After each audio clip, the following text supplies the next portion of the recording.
जो law and order का procedure था उसको फॉलो करना चाहिए था, वो प्रॉपर तरीके से फॉलो नहीं किया गया। साथ में पुलिस वाले के साथ क्रिमिनल फोर्स का इस्तेमाल करने का, इस प्रकार के संगीन अपराध जो हैं एक प्रकार के, जो आप रिपोर्टर्स के ऊपर भी लगा दिए हैं, जो मीडिया को कंट्रोल किया जा रहा है, जिस तरीके से यूट्यूबर, फेसबुक और ट्विटर वाले न्यूज़ चैनल्स के ऊपर भी अटैक किया जा रहा है। सारे भाई ने राम राम, मेरा नाम है राहुल अत्री। इस समय आप देखने लग रहे हो mister Rahul Atri YouTube and Facebook channel. मेरे साथ जो अभी जिस शख्स को आप देख रहे हैं, मिस्टर साहिल गोयल एडवोकेट हैं, सुप्रीम कोर्ट के एडवोकेट हैं।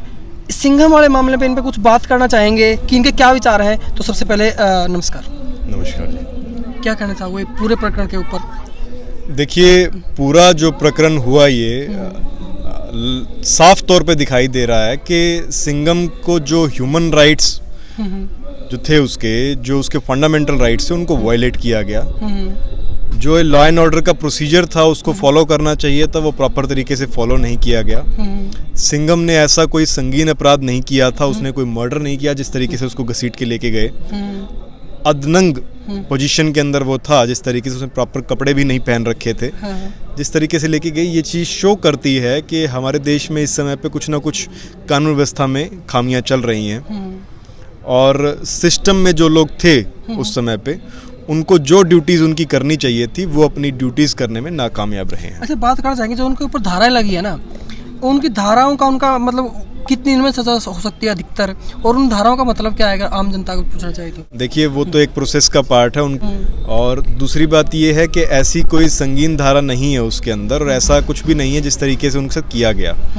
और कुछ जो थी उसमें एंटी करप्शन को लेके, जो कि मैं अभी पिछले कल ही मैं सुन रहा था, यहाँ पे SHO के बयान थे, उसमें उन्होंने कहा था कि उन्होंने जो ऑनलाइन अपने अकाउंट्स बना रखे हैं उसके ऊपर उनको आपत्ति थी। तो एक चीज आपको और देखने को सामने आएगी के अंदर, अगर कोई पुलिस में है उसको सोशल मीडिया पे अपना वो करने का अधिकार है। देखिए, कानून के अंदर सोशल मीडिया पे अकाउंट्स बनाने की अगर आप बात करें तो डिप्टी कमिश्नर्स ऑफ पुलिस, जितने भी और पब्लिक ऑफिशियल्स हैं या फिर MLAs हैं, MPs हैं, और भी जितने सामाजिक कार्यकर्ता हैं, उन सभी ने अकाउंट्स बना रखे हैं। तो ये बात कहना कि उनको अधिकार नहीं है, ये बात मैं सही नहीं समझता हूँ। और ऐसा कोई कानून भी नहीं है कि उनको अपना अकाउंट बनाने से रोकता हो, बशर्ते वो अपनी ड्यूटीज़ के दायरे में रहते हुए करें, और उस ड्यूटी के दायरे में रहते हुए ऐसा कुछ ना डिस्क्लोज करें जो कि डिपार्टमेंटल इंटरनल इंक्वायरी से रिलेटेड हो। अगर वो डिस्क्लोज नहीं करते हैं और ऐसा कुछ मैटर नहीं है तो उन्होंने कुछ गलत नहीं किया उसके अंदर। हो सकता है गलतियां उनसे भी हुई हों किसी चीज़ के अंदर, लेकिन यहाँ बात की जा रही है कि किस प्रकार से उनकी ह्यूमन राइट्स को वायलेट किया गया। और दूसरी बात ये है कि बाद में जो कुछ लोग सामने आए, उनके साथ जो सलूक किया गया, उनके ऊपर जो धाराएं दर्ज करके उन पे केसेस जो दर्ज किए गए हैं, और स्पेशली मीडिया को लेकर के, ये बहुत ही निंदनीय है।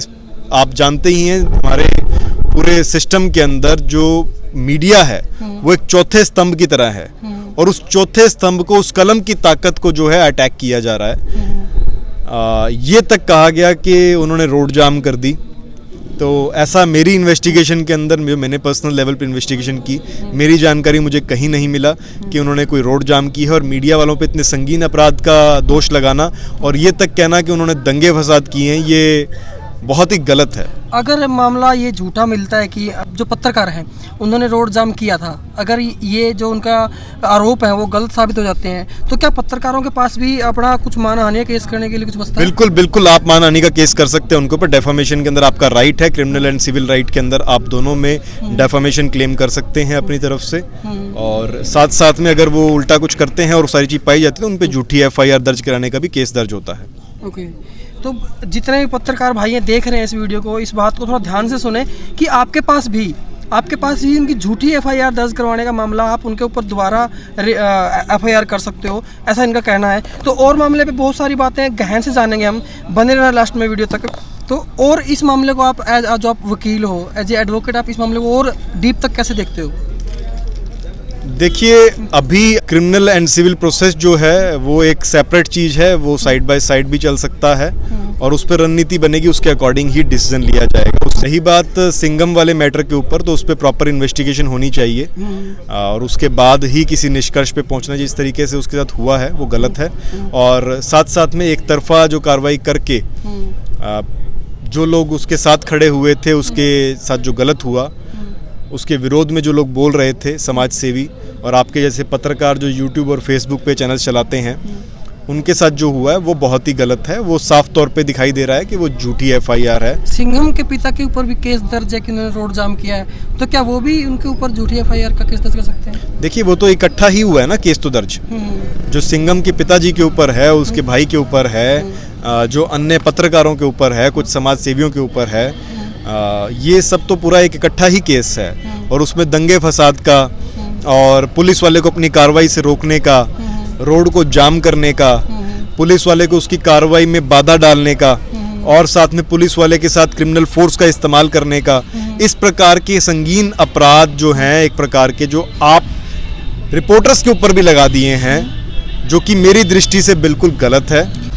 देखिए, उनके ऊपर केस दर्ज होगा, झूठी एफआईआर दर्ज कराने के केस के अंदर उनके ऊपर प्रॉपर इन्वेस्टिगेशन होगी और गवर्नमेंट के अंदर कोर्ट के अंदर जो इस्तिगासा भी डाल सकते हैं उस चीज़ के लिए, और आपके पूरे राइट्स हैं। जब आप उसको फाइट करेंगे तो उन लोगों को बैक स्टेप पे भी जाना पड़ेगा। तो ये जो आपकी ताकत छीनने का एक षड्यंत्र किया जा रहा है आपके साथ एक बड़े कॉरपोरेट घरानों के द्वारा और कुछ बड़ी गवर्नमेंट्स के द्वारा, इसको आप ऐसा ना होने दें। अपने कलम की ताकत का और अपने इस माइक की ताकत का पूर्ण इस्तेमाल करें, क्योंकि उनके पास ताकत है, वो बार बार केस डलवा सकते हैं और तंत्र बना ही हुआ है इस तरीके से, क्योंकि ये तंत्र जो है ये ब्रिटिश गवर्नमेंट के टाइम से डिज़ाइंड है। और आज भी आप जो आईपीसी पढ़ते हैं, इंडियन पीनल कोड, वो 1860 का है।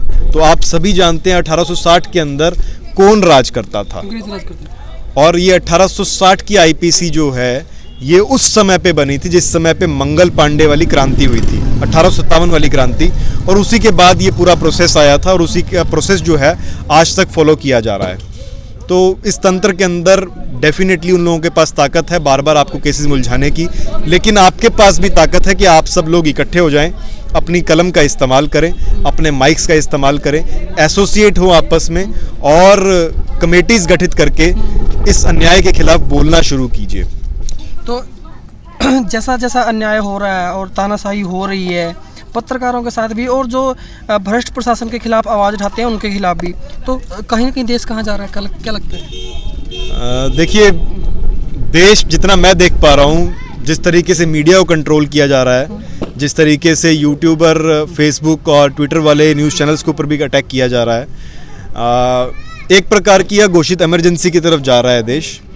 और देश के अंदर जो है मतलब चाइना जैसा हाल होता जा रहा है, मतलब यहाँ पे सच बोलने तक को रोका जा रहा है। सरकार का हाथ हो सकता है इसके अंदर? देखिए, सरकार चाहे कोई भी हो, प्रशासन उससे बाहर तो होता नहीं है, तो सरकार का दखल है कि नहीं है ये तो बिल्कुल मतलब देखने वाली बात है, लेकिन उनके संरक्षण के बिना या उनकी शय के बिना ये सब होना संभव नहीं है।